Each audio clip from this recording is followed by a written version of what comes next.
obrigado pela tua presença. Nós temos a galeria cheia aqui embaixo também, os bancos quase lotados. Que maravilha, que bom você que veio aqui do Distrito Central, lá do Distrito também do Universitário, você que veio ali do Rio Tavares, sul da ilha, você que veio de outra igreja que está aqui hoje. Deixa eu conhecer um pouquinho vocês. Tem alguém que veio para o feriadão de fora, de outra cidade, de outro local, que está aqui com a gente? Olha, temos um grupo, está vindo da onde, senhora? Porto União, seja bem-vinda. Lá atrás, da onde? São Paulo, seja bem-vinda. Ouviu falar do programa por causa de um amigo, de uma amiga, é isso? Minha irmã. Sua irmã. Você vai morar ou está de passagem? A Marilda, você está de passagem ou veio para morar? Mora aqui, mora, pousa aqui é bom, é ou não é? É bom demais. Vamos ao sorteio de hoje então, queridos. Pastor, meu pastor, vem aqui, por favor, me ajuda com os brindes, com os sorteios de hoje especiais. Então, o primeiro, hoje eu trouxe Super Bom e trouxe também alguns livros, né? Vamos começar pela Super Bom? Você precisa experimentar esses produtos aqui, ó. Produto Cevada Solúvel Super Bom. Tem uma coisa, pastor Zanella, um adendo aqui. Quem ganha essa cevada, obrigatoriamente tem que levar o pastor Arilton para tomar a cevada em casa. E se ele estiver muito ocupado, nós vamos, né? Nós vamos. Então vamos sortear. Primeiro, cevada Super Bom para um dia frio, para o inverno. Depois você pega a receita aí. Bruno Vaz, está aí o Bruno Vaz? Ô Bruno, que legal! Então, você escolhe o horário amanhã, estamos lá, viu? Já conhece a cevada Super Bom? Conhece? Que bom. Ah, lá do Ingleses, igreja da minha mãe, do meu pai, abraço, estão assistindo a gente aí. Que bom, hein? Parabéns, vamos lá. Próximo é uma geleia de uva, sem adição de açúcar, é maravilhosa. Se você não quiser, eu levo para minha casa, sem problema nenhum. A Cíntia Honorato, tá aí a Cíntia? Cíntia, ô Cíntia, é da mesma família?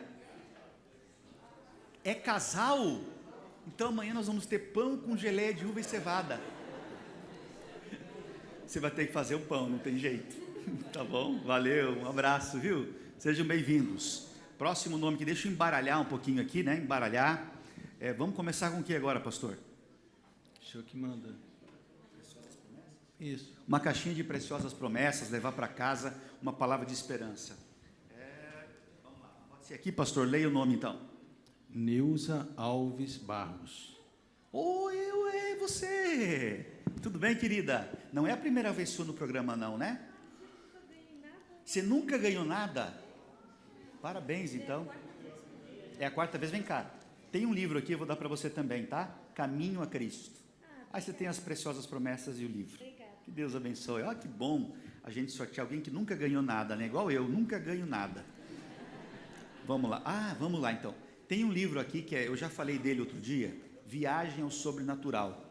É de um irmão nosso canadense, faleceu agora recentemente, deixou 2 livros escritos, os 2 pela Casa Publicadora. Esse aqui é uma experiência maravilhosa, como ele abandonou o lugar onde ele estava, o ocultismo, e veio conhecer o Senhor Jesus Cristo. Vamos então sortear aqui, vamos lá. Aqui, pastor. Kleber Alves da Silva Natsumi. É isso. Que coisa boa. Gosta de ler? Ganhou Viagem ao Sobrenatural. É seu, ela falou? Olha aí, é profeta? Nesse instante. Que bom que ela acreditou. Vamos lá. E o último agora para as crianças. Nós temos que prestigiar uma criança que não ganhou nada nos outros programas, que nunca ganhou nada. Sério? Tem outra que nunca ganhou nada lá também. Tem 2.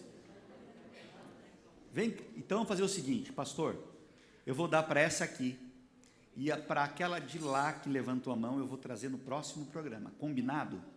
Combinado? Então, esse aqui é seu. Você gosta de dinossauro? Então está aqui. Que Deus abençoe. Queridos, obrigado, pastor.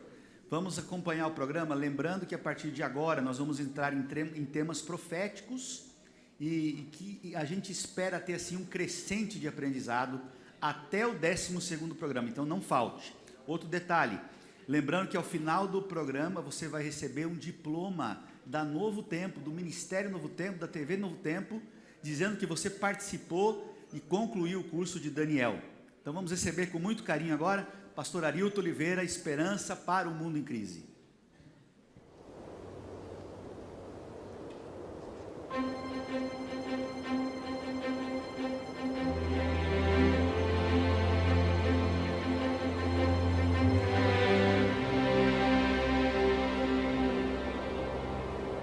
Boa noite, amigos. Sejam todos bem-vindos à casa de Deus para mais uma noite de estudo da palavra. A cada quinta-feira estamos caminhando um capítulo e hoje chegamos ao capítulo 5 de Daniel. Vamos estudar sobre a queda de Babilônia, a grande cidade do rei Nabucodonosor. Você é muito bem-vindo a esse momento de estudo da palavra de Deus. Quero saudar com carinho também a você que nos acompanha pela internet. São centenas de pessoas agora conectadas com a gente, em todas as partes do Brasil e fora. Seja muito bem-vindo ao nosso estudo de hoje, dessa série Esperança para o Mundo em Crise. Aqui estamos num feriado prolongado, mas que bom que você tirou um tempinho, mesmo nesse feriado, para a gente continuar o estudo da palavra.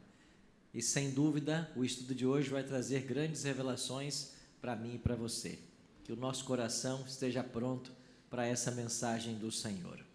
Vamos então para o capítulo 5 e hoje vamos estudar a respeito da queda de Babilônia. Esse é o tema de Daniel capítulo 5. Vamos fazer uma breve recapitulação. Quando nós começamos no primeiro capítulo de Daniel, nós aprendemos sobre os 4 jovens hebreus, Daniel, Ananias, Misael e Azarias, que foram levados cativos para a Babilônia. E lá eles enfrentaram vários testes. Entre eles, foram tentados a se alimentar da mesa do rei, adorar seus deuses, mas eles permaneceram leais. E como resultado, Deus os abençoou e eles se provaram 10 vezes mais sábios que os sábios da Babilônia. Está lembrado? O rei Nabucodonosor ficou surpreso com tudo que ele estava vendo, com esses jovens, com sua sabedoria, e ele começou a conhecer a respeito do Deus dos hebreus. Passados então 3 anos, chegamos ao capítulo 2, e então Nabucodonosor sonha com aquela estátua. Vamos fazer uma breve recapitulação? A cabeça era de quê? Ouro. Peito e braços? Quadril. E as pernas? E os pés? Ferro e barro. Isso mesmo, esses eram os metais da estátua. E a cabeça de ouro representava que império? O peito e braço de prata? Medo-Pérsia. O quadril de bronze? Grécia. E as pernas de ferro e barro? Desculpa, as pernas de ferro, né? Roma. E os 10 artelhos dos pés, que eles representavam? 10 tribos bárbaras que invadiram o Império Romano e provocaram sua queda em 476. Viajamos então 9 anos. Nabucodonosor, quando teve o sonho interpretado, ficou sabendo que Babilônia não duraria para sempre. Um reino menor que o dele tomaria conta, o venceria. A princípio ele louvou o Deus de Daniel, mas depois ele começou a achar que não, que Babilônia deveria continuar para sempre. Então ele vai erigir na planície de Dura uma estátua toda de ouro, uma imagem de ouro, e convidou todos os habitantes da Babilônia a adorarem essa imagem. E quem não adorasse, iria para onde? Na fornalha de fogo ardente. Quando todo mundo se prostrou, 3 jovens não se prostraram. Eles foram jogados na fornalha, e quando o rei olhou, tinha quantos? Quem era o 4º homem da fornalha? Jesus. Que muitas vezes não impede de sermos provados, mas ele sempre estará conosco mesmo na provação. O rei ficou impressionado com isso. Mais uma vez baixou um decreto louvando o Deus desses jovens hebreus. Mas passaram-se 26 anos e ele teve agora um outro sonho. Viu uma grande árvore. Essa árvore seria cortada e essa árvore representava a Babilônia, o seu império. Também fala de um tempo que ele passaria pastando como um animal. Quantos anos? 7 anos. E então, depois que ele ficou sabendo da interpretação do sonho, ele acreditou. Mas aí passaram-se 12 meses e ele estava passeando pelo Palácio Real, o Jardim Suspenso da Babilônia, uma das 7 maravilhas do mundo antigo. Pensou assim: não, isso não vai acontecer. Olha esta Babilônia que eu edifiquei para a minha glória, para a minha majestade. E enquanto ele falava, no mesmo instante, aconteceu a profecia e ele começou a viver como um animal por 7 anos.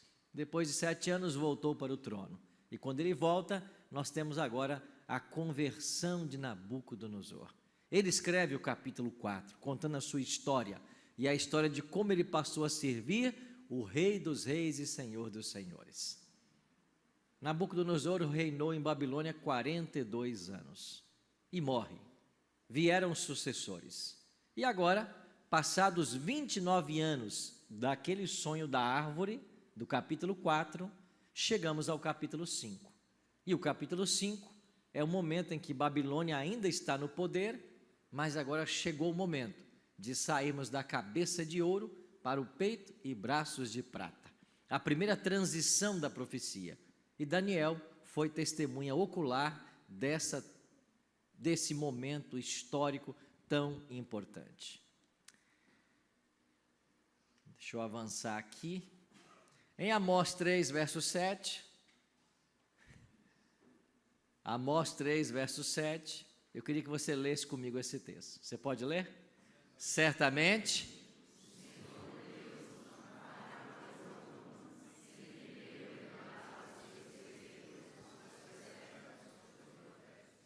Deus nunca fez e nem fará nada sem primeiro contar para os seus servos, os profetas.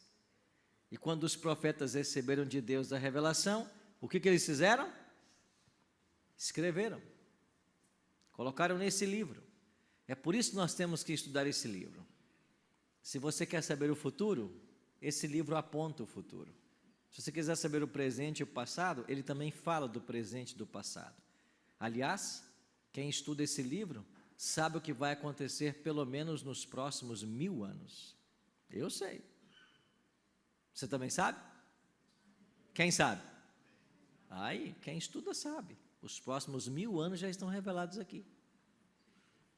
Então Deus falou assim: eu não vou fazer nada sem primeiro revelar.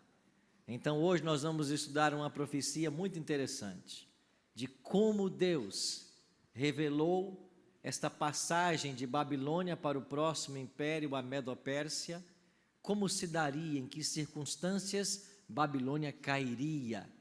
E depois nós veremos um paralelo entre a queda de Babilônia no passado e a queda de Babilônia no futuro. Bom, vamos orar para avançarmos em nosso estudo. Fecha seus olhos. Ora comigo mais uma vez. Pai Santo, que oportunidade áurea temos nessa noite de estarmos em Tua casa para aprendermos mais do Teu livro sagrado.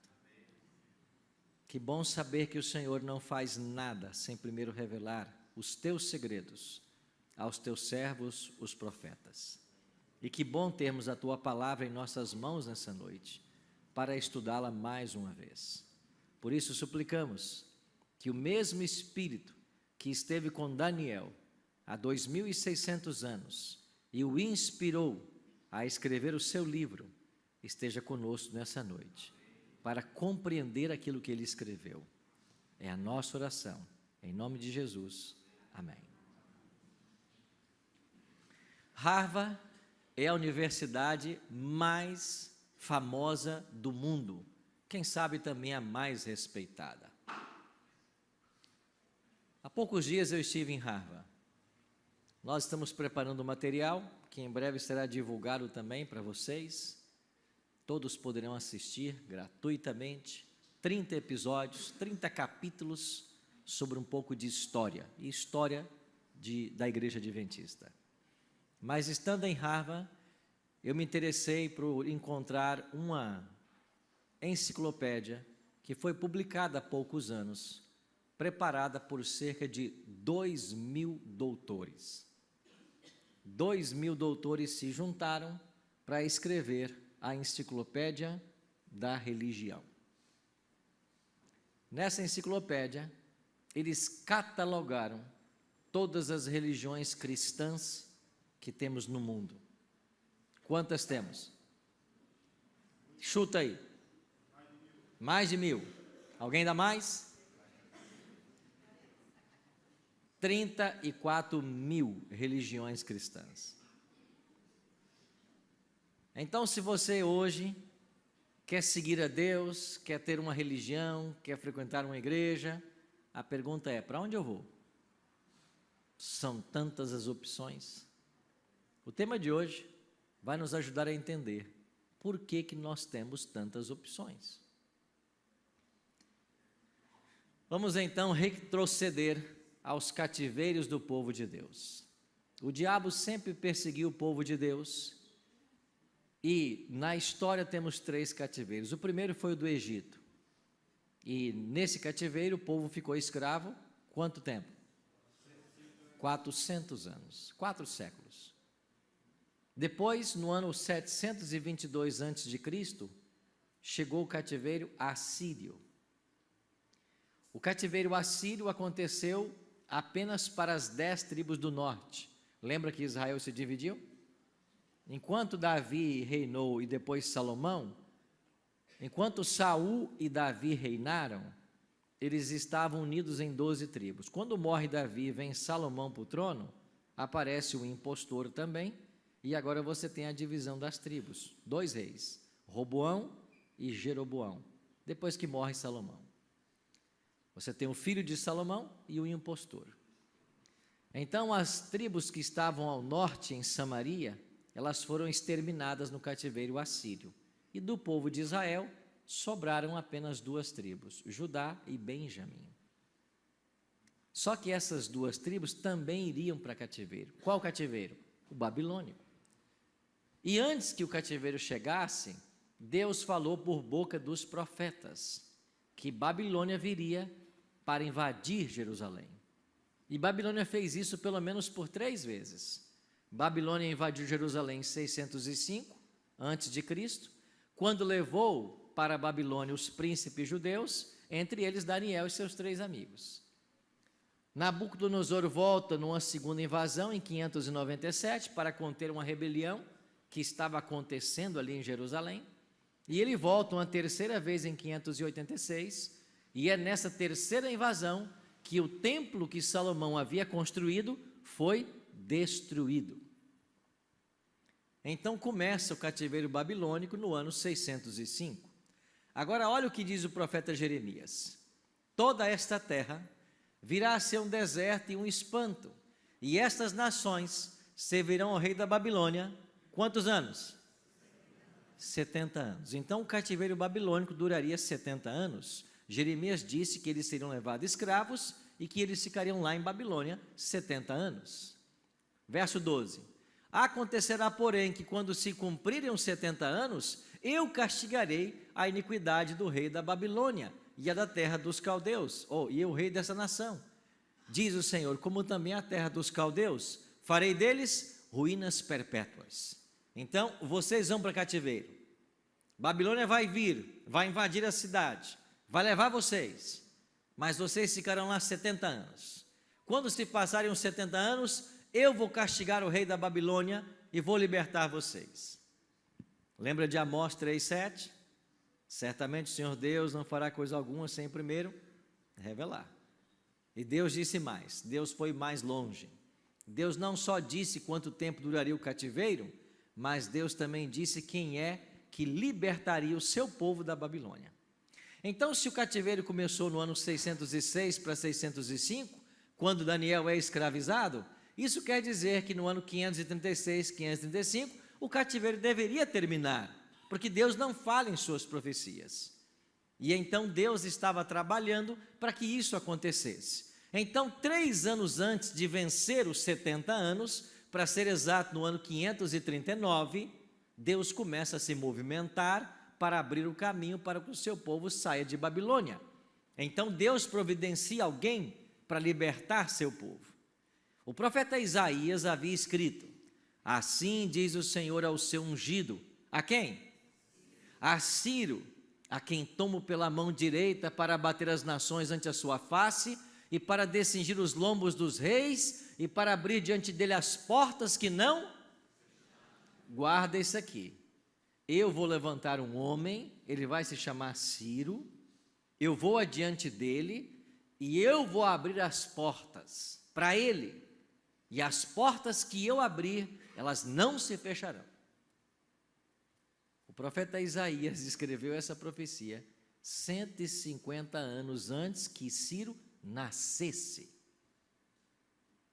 Então, 1,5 séculos antes de Ciro nascer, Deus já havia dito por boca de Isaías: o libertador vai se chamar Ciro. Eu vou adiante dele.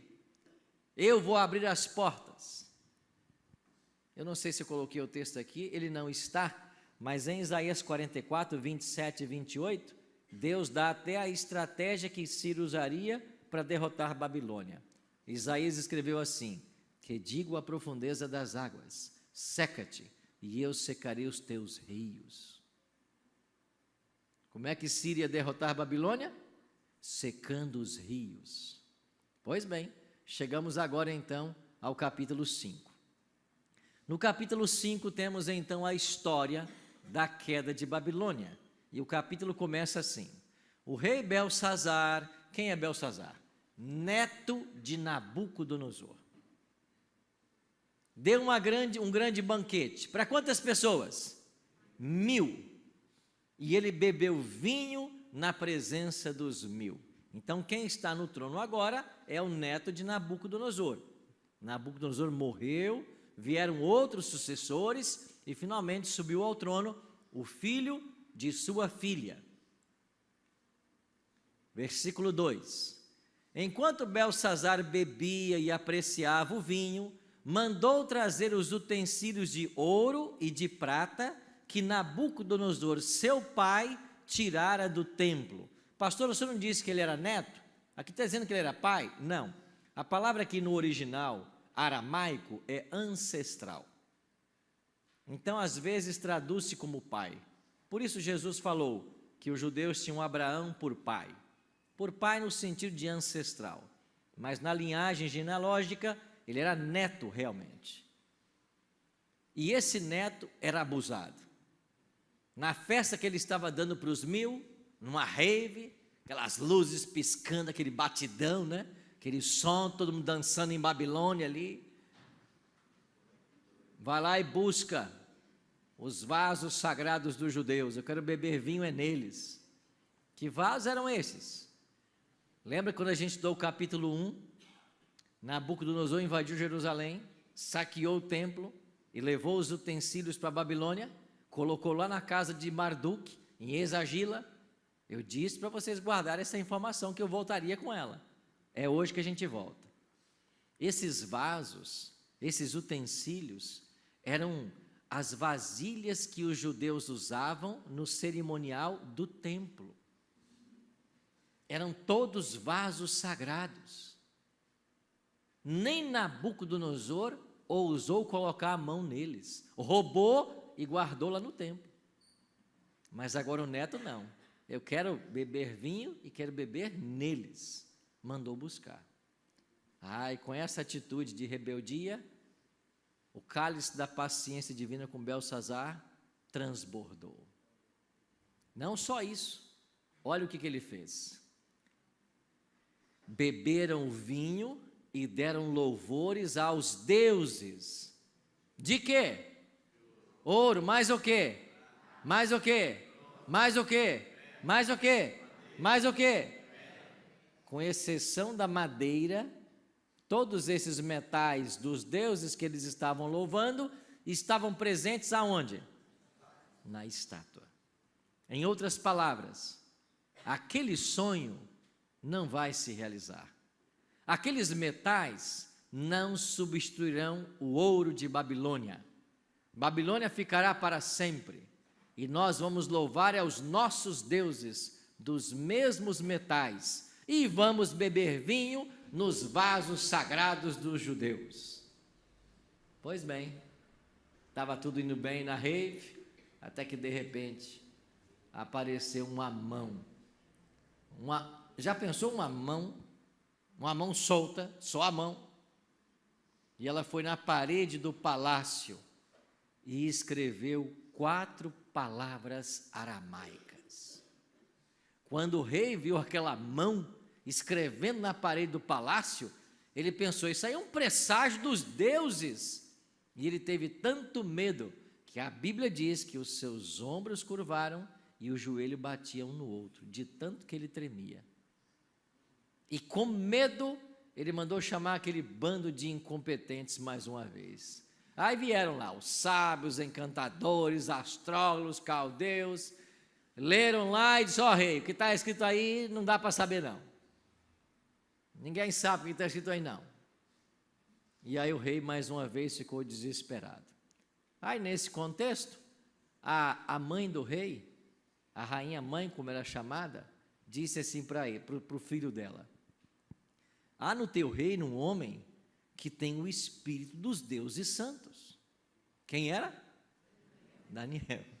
No tempo do teu pai teve vários sonhos, e ele foi chamado, ele interpretava, chama ele. Chamaram Daniel. Só que nós estamos agora em 539, é a data desse capítulo 5, e Daniel foi levado cativo adolescente em 605, isso quer dizer que Daniel já estava com quase 80 anos de idade. Aí Daniel vem à presença do rei, chega lá, lê o que está escrito na parede.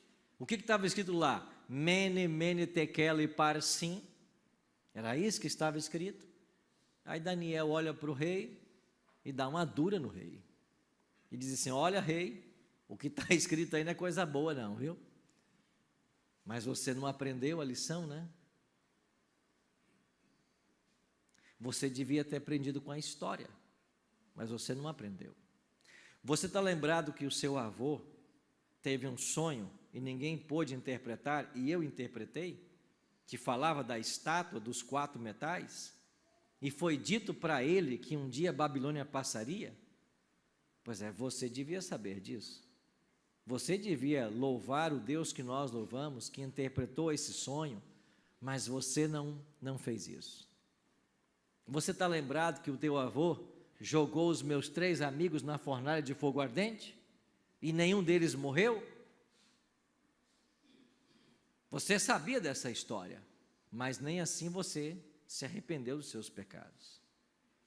Você está lembrado que o seu avô achou que ele era senhor do seu destino e que ele ia dominar para sempre e que a Babilônia que ele construiu seria para a glória das nações? Está lembrado que Deus o fez pastar 7 anos como um animal? Você sabe disso, mas nem assim você prestou atenção. Pois sabe o que está escrito aí?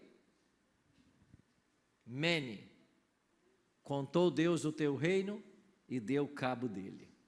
Tekel, pesado foste na balança e achado em falta.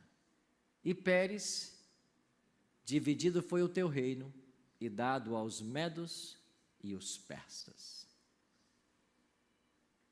Pode cancelar a festa, que hoje é o seu fim. É a tua última noite.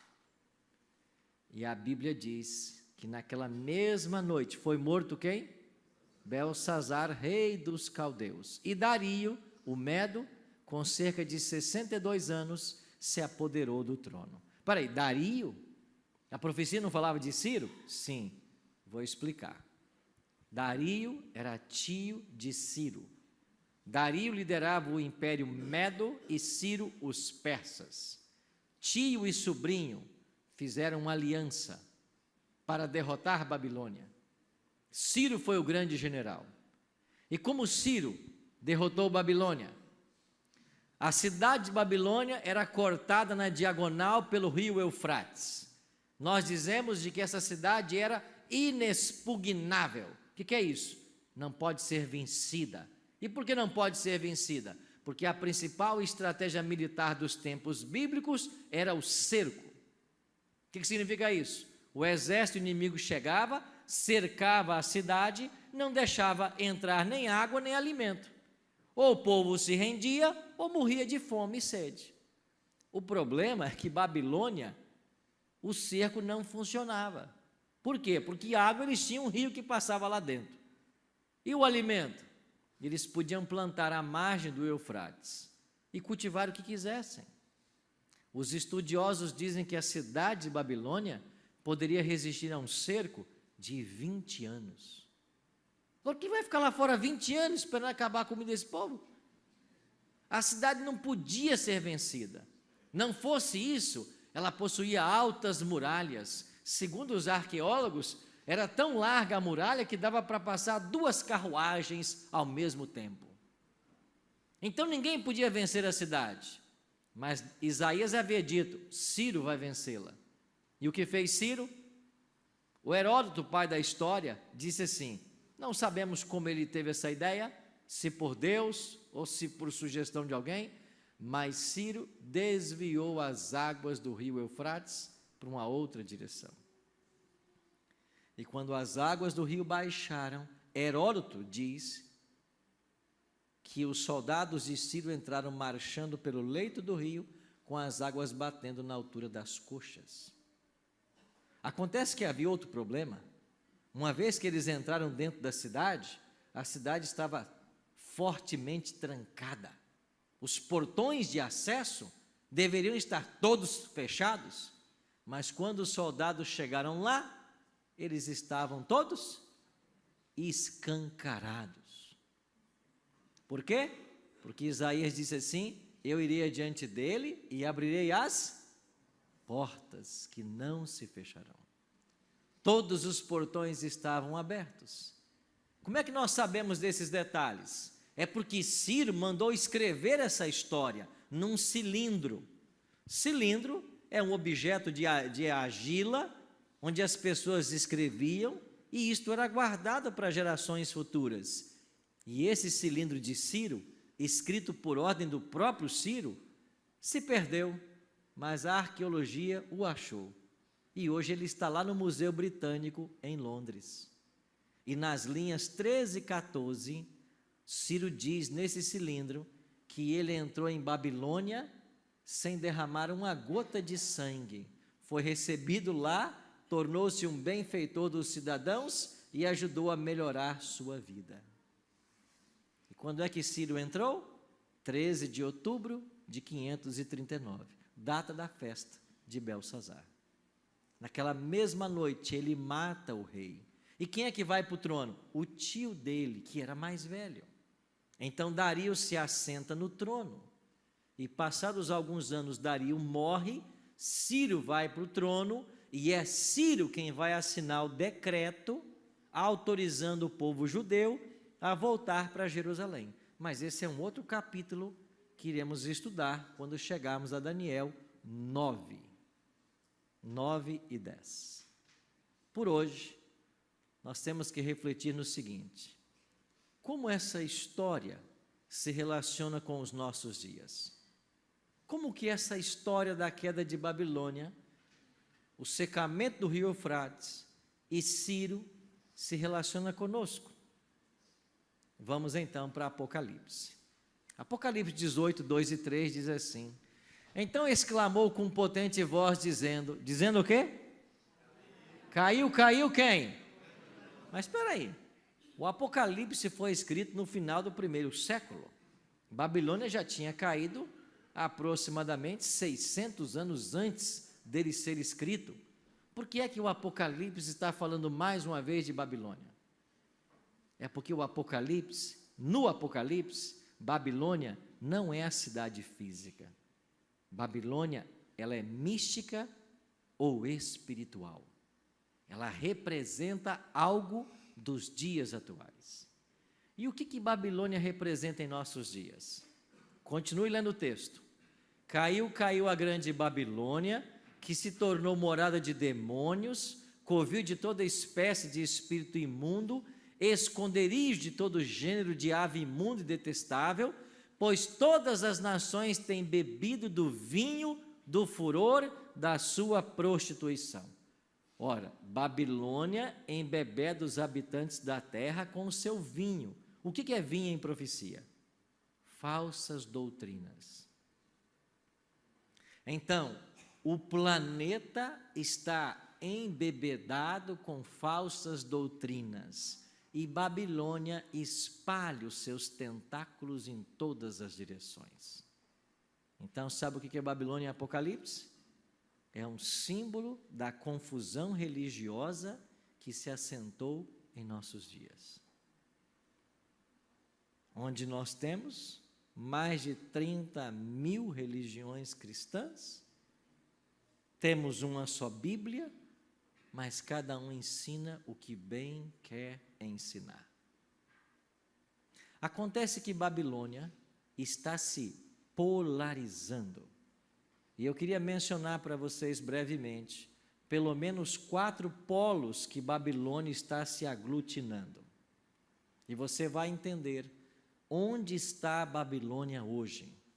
E ao falar nesses 4 blocos, nesses 4 segmentos de Babilônia, a intenção nossa não é falar mal de igreja A ou igreja B, não é criticar ninguém, mas é trazer aquilo que a palavra de Deus ensina, porque a verdade tem que ser pregada para que o erro caia por terra. E se nós não pregarmos a verdade, as pessoas continuarão embriagadas com o vinho de Babilônia. Primeiro bloco de igrejas, primeiro polo de Babilônia, são as igrejas que se vivem ao entorno do dom de línguas. O dom de línguas é a parte central da liturgia. E em todo culto há manifestações carismáticas de línguas. Mas espera aí, pastor, o dom de línguas não é um dom bíblico? É sim. E o que acontece lá não é o verdadeiro dom de línguas? Não. Não por quê? Vou explicar por quê. Quando vamos para Atos capítulo 2, a primeira vez que acontece o dom de línguas ali com os discípulos, após receberem o Espírito Santo, Atos 2 diz que eles passaram a falar em línguas, conforme o Espírito lhes concedia que falassem. Mas que língua os discípulos falaram? Havia em Jerusalém, naquele domingo de Pentecostes, 14 nações reunidas.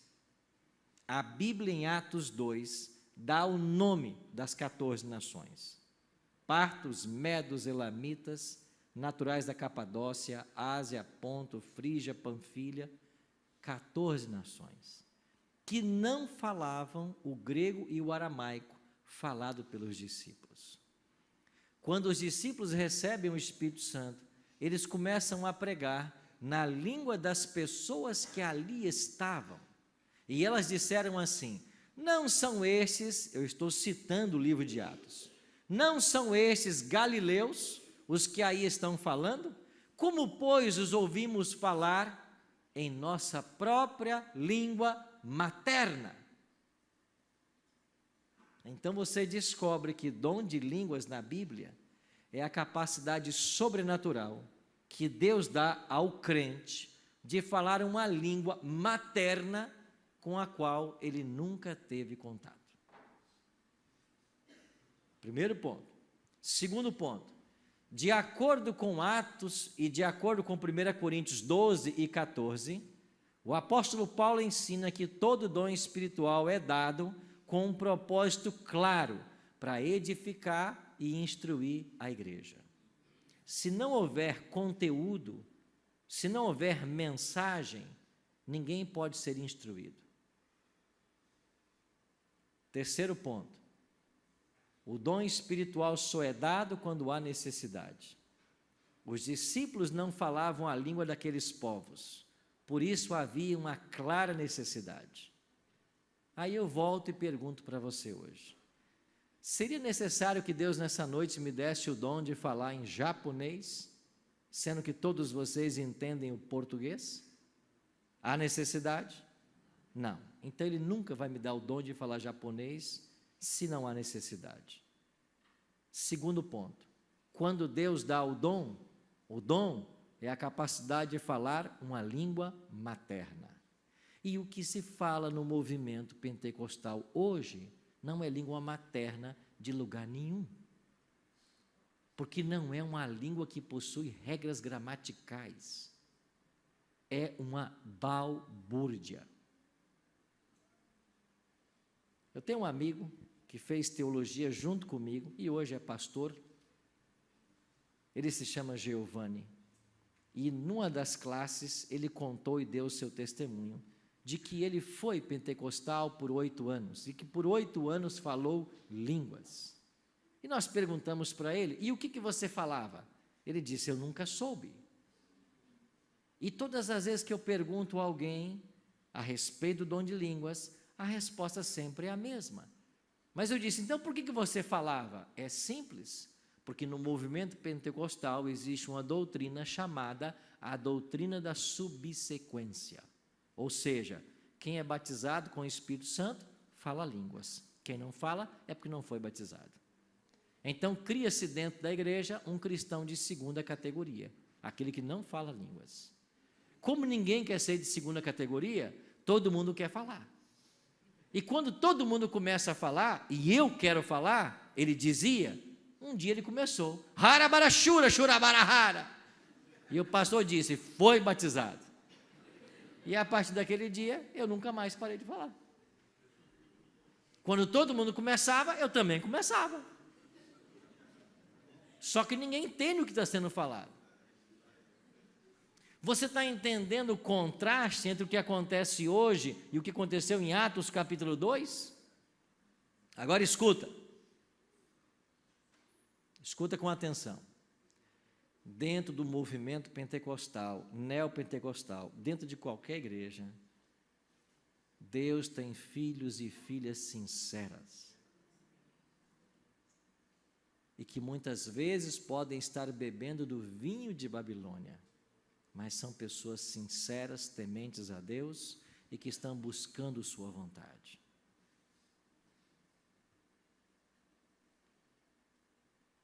Eu não vou me delongar mais. Segundo ponto, as igrejas que giram em torno do dom de cura. Se bem que agora na pandemia muitas desapareceram, né? Mas a pregação é, venha e você vai ser curado. Amigos, eu sei até de histórias de gente que foi paga para encenar a cura. Outro dia eu vendo um programa de TV, um desses pregadores da cura, ele disse, eu vou orar e Deus vai curar. Ele fez uma oração, e depois disse assim, Deus me disse que aqui alguém foi curado de um problema de coluna. Aí uma irmãzinha levantou a mão aqui na frente, foi eu, pastor. Não, não foi a senhora não. Aí um segundo levantou a mão lá atrás, foi eu. Foi você que foi curado. Curado. Pastor, Deus cura hoje como curava no passado? Como Jesus curou? Cura. Eu conheço N histórias de milagres. Você talvez conheça. Você talvez viveu já algum milagre.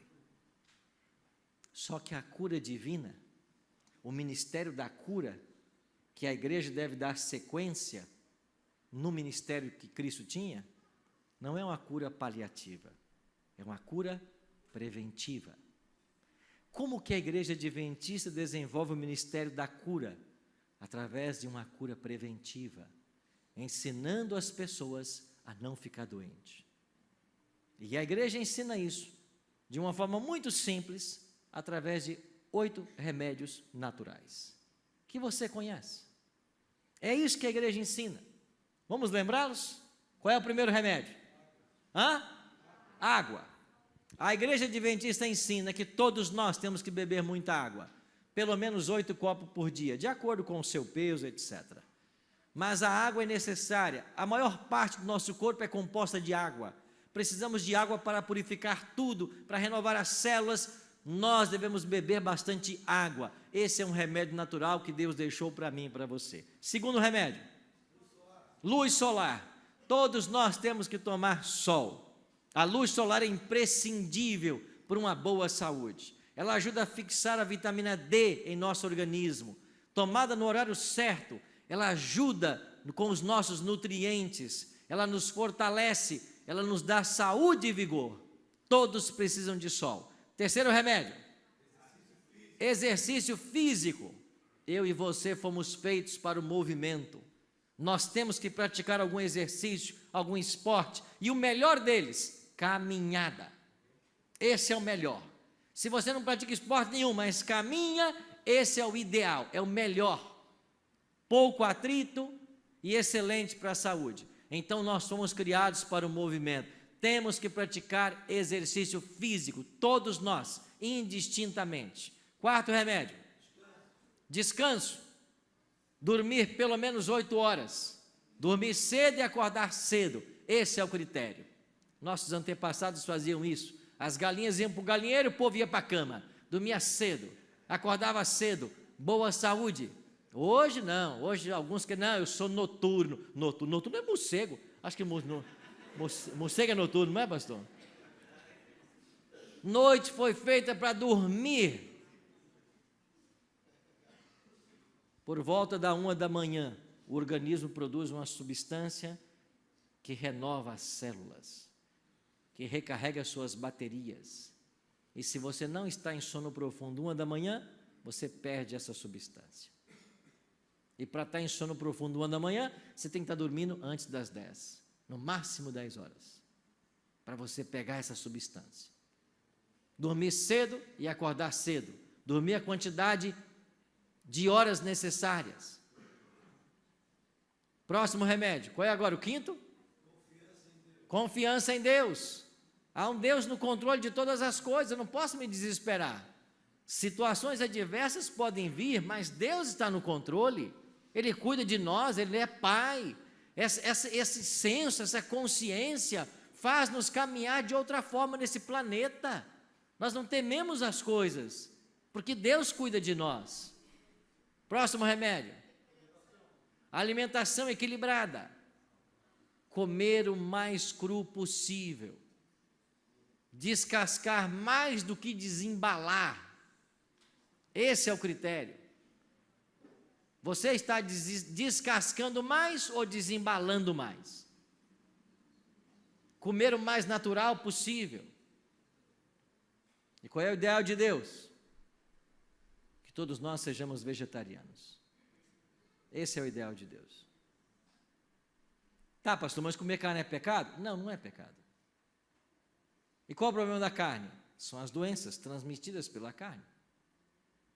Então, se você não quer ser vegetariano, ainda quer ficar com a carne, escolha muito bem a carne que você vai usar e não seja viciado nela, porque o viciado não entra no céu.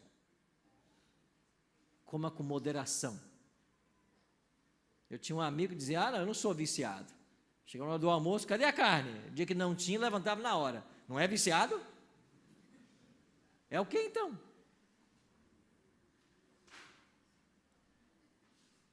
Próximo remédio. Ar puro. Respirar ar puro. Respiração correta, diafragmática. Buscar estar em minha natureza o máximo possível para aproveitar o melhor que ela oferece. E faltou um último, qual é? Temperança. O que é temperança? É abster-se completamente do que é prejudicial e usar com moderação o que é benéfico. Isso é temperança. Não é para alimentar, não serve, não use. Serve, use com moderação. Isso é temperança. Porque quem come demais é o quê? É glutão, comete pecado. Então você pode comer uma coisa boa, mas se comer em excesso, você também está pecando. Então, abster-se do que é prejudicial e usar com moderação aquilo que é benéfico. É assim que a igreja pratica o ministério da cura. E você sabe que os adventistas praticando esses 8 remédios naturais, eles vivem normalmente 8 anos a mais que a população em geral. Isso são comprovações científicas. E os vegetarianos dentro da igreja vivem 12 anos a mais. Os adventistas tornaram-se objeto de estudos científicos no mundo inteiro, especialmente, no Brasil agora está em andamento uma pesquisa envolvendo os adventistas. E lá em Loma Linda, na Califórnia, há um grupo de adventistas que está sendo estudado há muito tempo, porque Loma Linda, na Califórnia, Okinawa, no Japão, e um terceiro local que eu não me lembro agora, são os 3 locais do mundo onde mais tem pessoa longeva. E lá na Califórnia, em Loma Linda, é uma comunidade adventista, que pratica esses 8 remédios naturais. Lá você tem médico de 92 anos operando. Tem homem de 104 cuidando de horta. Por quê? Cura preventiva. A prática do que Deus orientou o seu povo. É assim que a gente pratica o ministério da cura. Nada tem a ver com essa história de ficar prometendo para Deus e o mundo que vai curar, e nada disso acontece. Se houvesse cura divina, teria uma fila de enfermos nas portas das igrejas todo dia. Não teria? Terceiro bloco de igrejas. Travou aí, Alex.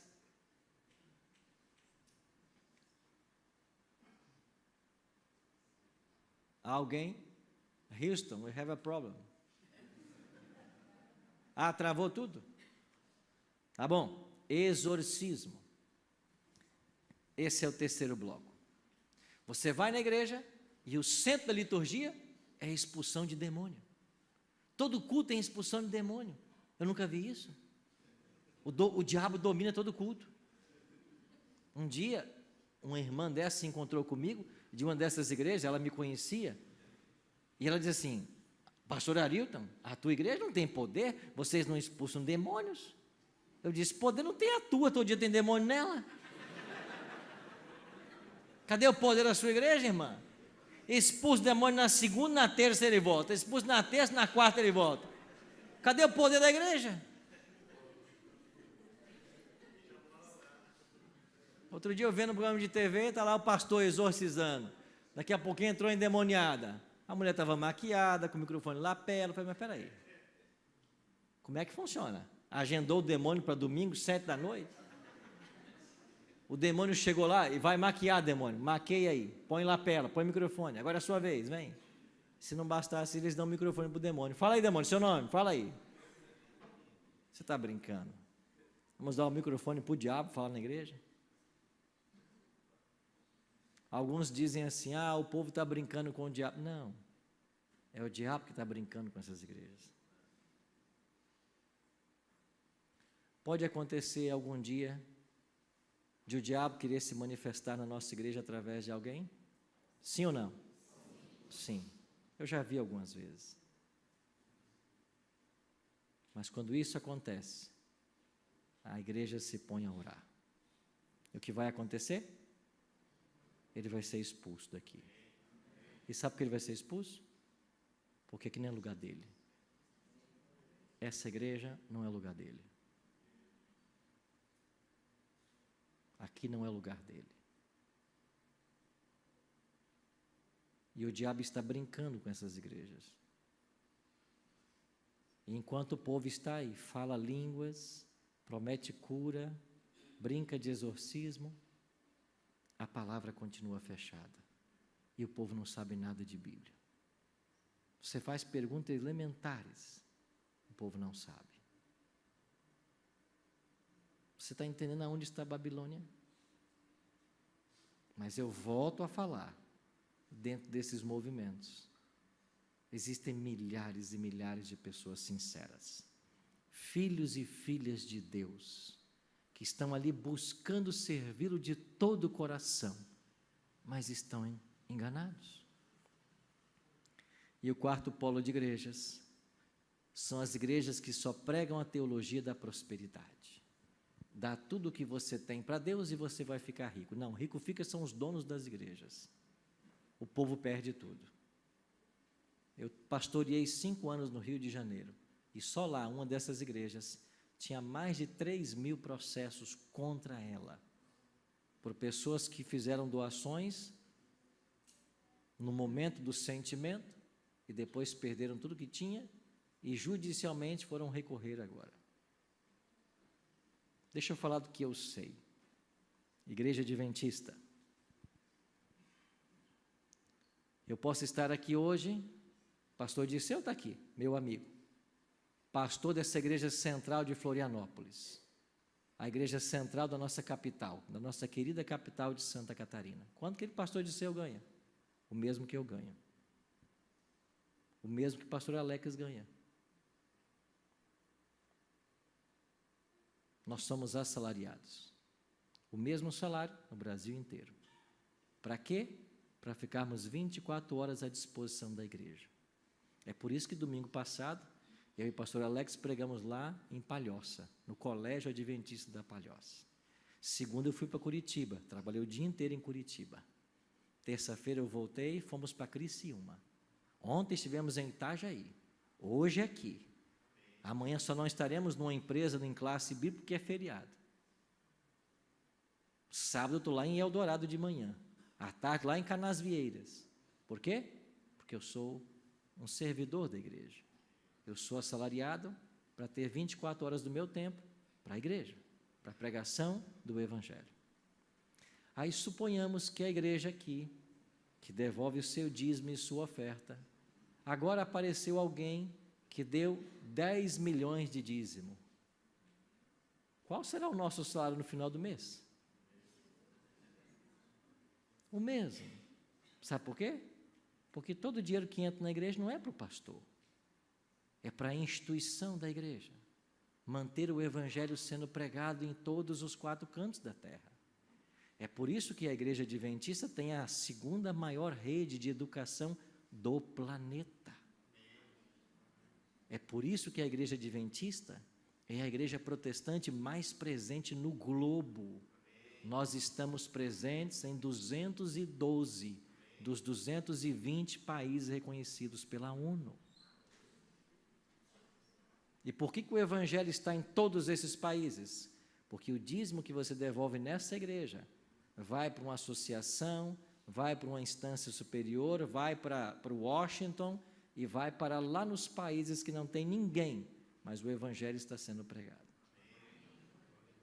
Você está entendendo? Essa igreja leva muito a sério essa questão. Eu posso ser pastor amanhã lá em Amazonas e cuidar de uma igreja de 50 membros, como temos lá. O meu salário vai ser o mesmo. Se pastor de seu quiser vender essa TV, ele consegue? Não é dele. Então a igreja adventista é milionária. Nós temos redes de escolas, redes de hospitais, nós temos igrejas espalhadas no mundo inteiro, nós temos lindos edifícios, nós temos aviões, nós temos barcos, nós temos clínicas, hospitais. Só na Flórida são 8 hospitais. Universidades, casas publicadoras, editoras, TV, rádio, sistema de internet. A igreja é milionária. E de quem pertence isso tudo? Deus, meus amigos. Sabe por quê? Porque nós somos assalariados e não somos os donos da igreja. Você está entendendo a diferença? E a gente quer muito que você continue vindo aqui toda quinta, que você continue nos assistindo aí de casa, na internet toda quinta. Agora ouça uma coisa com muita atenção, você em casa e vocês aqui. Nós não queremos o seu dinheiro. Nós não queremos o seu dinheiro. Você deve dar o seu dízimo e a sua oferta, porque isso a palavra ensina. Isso nunca é para nós. Nós não queremos o seu dinheiro. Aqui ninguém está se enriquecendo à custa da fé do povo. Não. Mas Babilônia está aí. E todos os dias os escândalos estão aparecendo. Porque finalmente muitas igrejas têm dono.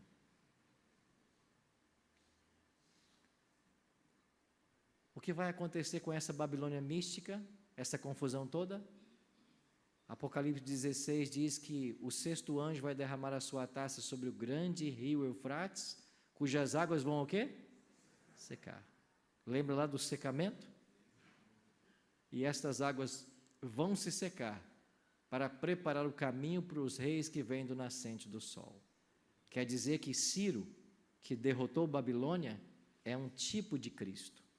O rio Eufrates fala das condições atuais prevalecentes em nosso mundo.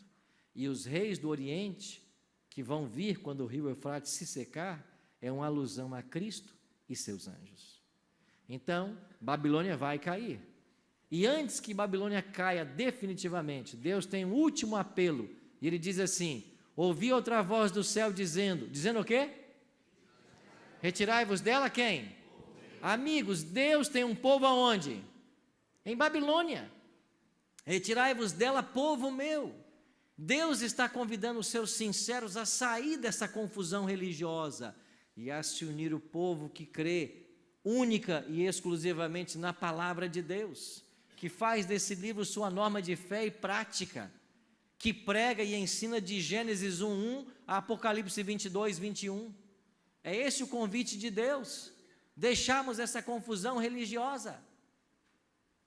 E Deus está operando de forma maravilhosa, e os seus filhos estão vindo, o Espírito está atuando. Outro dia me ligaram da Bahia: pastor, o senhor pode nos batizar? Eu disse: olha, nossa agenda está fechada, não tem um tempo aí na Bahia. Pastor, a gente aqui não tem igreja adventista, a gente mora a 40 quilômetros da igreja, mas assistindo a Novo Tempo, nós todos éramos de uma outra igreja, conhecemos as verdades que vocês ensinam, queremos ser todos batizados, eu e minha família, venha pastor. Eu disse: eu não tenho data para ir, é você e a família? Sim. Quantos vocês são? 25. Vocês são em 25? Sim. Não tinha igreja adventista lá, não tinha um adventista. Eu não pude ir, um outro pastor foi, batizou 28. Que fez a família, construiu uma igreja. Por quê? Porque Deus está dizendo para o seu povo: saia de Babilônia. Amém. Eu estava em Palmeiras dos Índios, lá em Alagoas. Passei 3 meses nessa cidade fazendo evangelismo. Estudava com várias famílias, uma delas pentecostal. Estudávamos o livro do Apocalipse.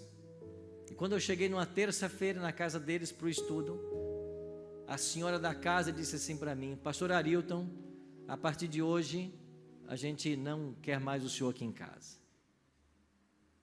E eu disse: por que não? O nosso pastor, a igreja que nós servimos há 10 anos, teve uma visão. E nessa visão que o nosso pastor teve e nos contou, ele viu um lobo rondando a igreja dele. Ele disse que esse lobo é o Senhor. Então a gente não quer mais você aqui.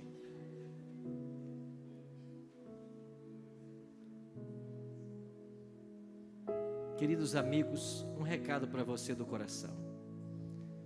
Você deve amar seu pastor, orar pelo seu pastor, pelo seu padre, pelo seu sacerdote, pelo seu ancião, pelo seu bispo.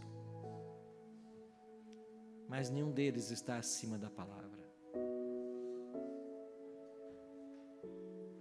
Não se deixe levar por certos líderes que não têm compromisso com a palavra. E se você não quiser acreditar em mim, também não precisa. Pegue a sua Bíblia, venha falar comigo. Vamos conversar sobre a Bíblia. Tudo que eu ensino aqui eu tenho que provar nesse livro.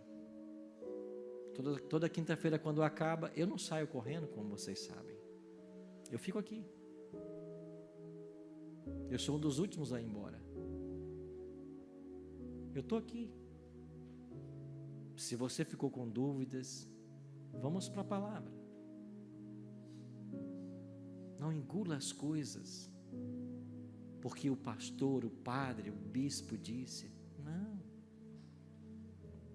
Veja se é verdade. Confira as coisas.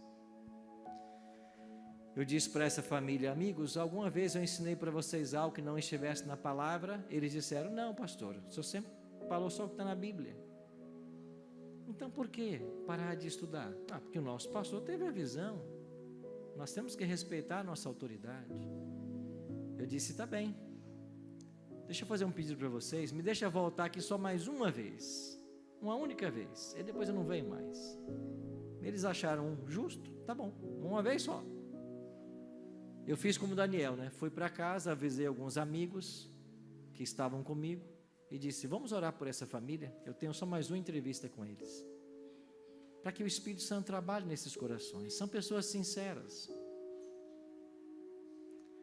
Na semana seguinte, na terça-feira seguinte, quando eu cheguei na casa, a família estava pronta para me receber. para o nosso último encontro, mas quando eu cheguei, a filha mais velha da casa disse assim: pastor, quem teve agora um sonho foi eu. Eu sonhei ontem. E eu queria contar para o senhor esse sonho e que o senhor nos desse a interpretação. Eu disse: olha, eu não sei interpretar sonho, mas eu acho que se Deus deu o sonho, certamente Ele já deu a interpretação para vocês. O que você sonhou? Ela disse: pastor, eu sonhei com um cavalo branco. A minha família estava reunida e em nossa direção vinha um cavalo branco. Lembra do cavaleiro de Apocalipse? Do selo, do primeiro selo do Apocalipse, da igreja de Éfeso, o cavaleiro. A minha família estava reunida, um cavalo branco vinha em nossa direção e o Senhor estava montado no cavalo. Aí apareceu um anjo do meu lado e disse assim para a nossa família: esse homem tem a verdade. E é por isso, pastor, que eu, minha mãe, todas as minhas irmãs, nós queremos ser batizados na sua igreja. Porque um anjo nos disse que você tem a verdade. E elas foram. Por quê? Porque Deus tem um povo em Babilônia. E não existe argumento humano que talvez possa convencer. Mas de fato, quem convence não é o argumento. Quem convence é o Espírito. O argumento só é apresentado, mas é o Espírito quem convence.